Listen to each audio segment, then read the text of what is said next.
All right, guys, we're rolling here straight from the crib, man. The Q&A, remember, halfoffootballhot.com, top right-hand corner, ask HH. This is how we roll. Let's go. So this is from Emmanuel Ezokeke. Hi, HH. The first vid I watched on the channel was the 2017 Arsenal vs Bayern first leg post-match analysis. Your comedic and African style is what really got me hooked, especially your trademark words, lubrication, baptized, and reincarnated. Honestly, don't think I've missed a video of yours ever since. My question is, do you think that Everton could consistently come top 4 anytime soon? No. Thank you for your words, Emmanuel. No, they can't. This is the most competitive the Premier League has ever been. As good as Everton are, United, City, Tottenham, Chelsea, even Arsenal, there's a seismic gap. There's almost like you have like Arsenal, United, City, Chelsea, Tottenham. Then there's a massive gap. Then you have Everton, maybe you could say Crystal Palace, West Brom, Southampton, so forth. So there's a really marked difference, and I just think it's personnel. They're very well coached, but especially with them most likely to lose Lukaku, they just do not have the quality, the squad, or the individuals to be able to compete over a 38-game season with those teams I mentioned. So top 4 for them is pretty much impossible. Thank you for the question there. Anurag Iya, hi, my H is, it's an Anurag again. My question this week is, where do you rate Luka Modric in the list of all-time great central midfielders? Do you think he's better than Iniesta or even a Pirlo because of his defensive abilities? Also, do you think Christian Eriksen would be a good signing for Barcelona? And lastly, could you ever see Messi playing in the Premier League, and would it be a test at a high level for him? Thank you as always for the great content. Okay, where do you rate Luka Modric in the list of all-time great central midfielders?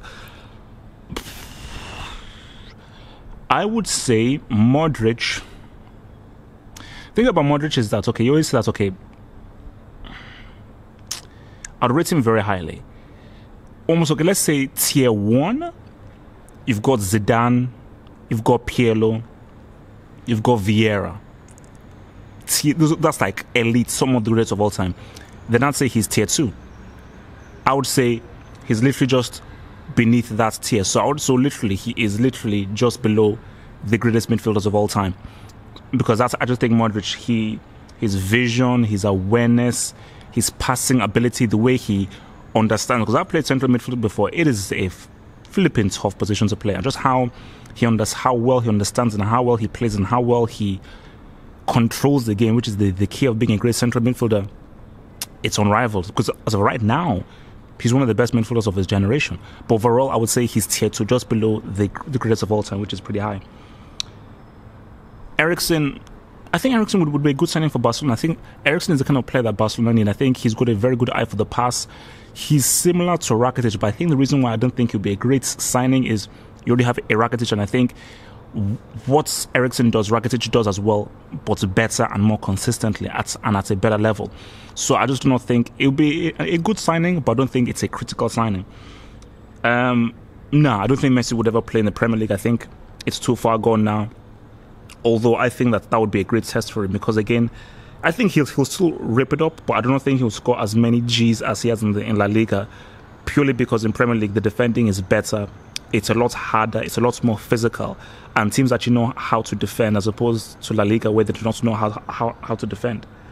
So thank you for the question there. Frisky Island 78. Some football analysts like Jimmy Conrad are saying that Cameroon will finish second in the Confederations Cup. Do you agree, and will United win the Eurosport Cup from Brad in Virginia? Well, as we all know, Cameroon did not qualify for the Confederations Cup, and I think as good as they are and as good it was for them winning the Nations Cup, there is still a lot of work for them to do. They're not there yet, but I still say they're still a quality team. United win the Eurosport Cup. I don't know. Yes, they're playing Real Madrid. Yes, they will be the underdogs, but never count against Mourinho. I think they've got a chance. They're the underdogs. They shouldn't win. They're easily the weaker team. But maybe a Real Madrid without a Cristiano, doubt it. Maybe then they've got a chance. Oh, thank you. Enjoy your summer. Paul Reynolds. What's up, HH? My name is Paul and I'm from the USA, currently in the military. I started watching your vids in 2014 for the World Cup and I've been hooked ever since. My question is, from top to bottom, who do you think has the best squad in the world, both club side and international? Club side has to be Real. I mean, it's between Real and Bayern Munich, but I think what Real showed is that, I think they probably have the best squad.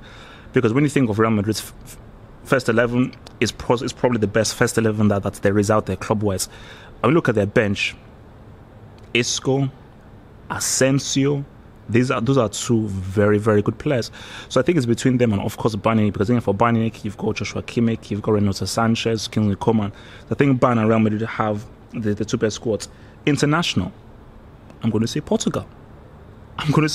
Because, especially in this Confederations Cup, when I look at the amount of players that they can bring in, the players that they have, and the young talents that is coming through that they're just training us, I think Portugal are just reaching an amazing second golden generation, where I'm looking at their roster from top to bottom, different age groups, people who can't even make the first team. Yeah, Portugal have the best squad. So thanks for that. Max Akundov. Hi, it's your boy Max. My question is, do you think Manchester United is in the same position as Real Madrid was at the start of the 16-17 season in terms of not winning the domestic league for 5 years? Even though they lost Fergie, I still think it's embarrassing, if not flat out disgraceful, that the club of Man United stature cannot even compete for a league title, let alone win it. Thank you for putting out the best football analysis. Keep up the great work. Now, do you think United is in the same position as Real Madrid was at the start of? No, I think United's position is far worse, because for Real Madrid, the talent was always there. It was just about having the right coach and the right manager. Hence why they got Zidane. For United, it's far deeper. United do not have the kind of person that Real Madrid have. They don't have the same pool that Real Madrid have. And I just think that Alex Ferguson, remember, he was with this team for like over 20 years. So Real Madrid, they didn't really have that kind of stability. So it was all about, let's just find the right coach. United, maybe there isn't a right coach. And even if you get the right coach, I think there has to be a complete, total overhaul and almost like a 3-4 year plan before United can reinvent themselves away from the Alex Ferguson ideology for them to actually try and be competitive. So it's going to be very, very hard for them to get back again. So I think it is disgraceful, but I just think that people are underestimating just how much of a G Ferguson wants. Hence why it's about reinvention. Rather than trying to copy what Ferguson did, it's about trying to enter a whole new different plateau. Thanks for the question. Okay, I'm just quite a few questions there. So let me just do these three. 4G plans with High Double H. Which managers are the most tactically astute between Conte, Mourinho, Allegri, and Simeone? I would say Mourinho. Has to be Mourinho, 100%, and maybe Conte. It's basically between Conte and Simeone. And why didn't you do a football hangers review for the Juve Real Madrid final? Why do you think I didn't? I probably still will, but come on, why do you think I didn't? Why do most members in your hangers review hate Barcelona, and do you as well? I hated Tiki-Taka Barcelona, but not the current one. And again, look, it's just the people that's comment, so I don't tell them to hate Barcelona. That's just their thing. Greetings, HH. It's Hussein from Pakistan. Hello from Pakistan. I really appreciate your work. My first video was your classic reaction on the Brazil v Germany World Cup semi. My question is, why all the legendary goalkeepers are from Europe and not from South America, like Buffon, Can, Casillas, Neuer, De Gea? Thanks to keep up the good work. For me, I think it depends on, it's the culture. In Africa and South America, there is more onus on being more technical with your football and a different understanding of what football is about. Whereas that in Europe, you have a better balance between your goalkeepers, your defenders, and midfielders. Not even really your attackers. I think you get more quality defenders and midfielders and keepers in Europe because of their culture, which is different. So I think that's the reason why. So yeah, thank you. I'll answer more later. All right, end of part 1. Part 2 coming up very soon.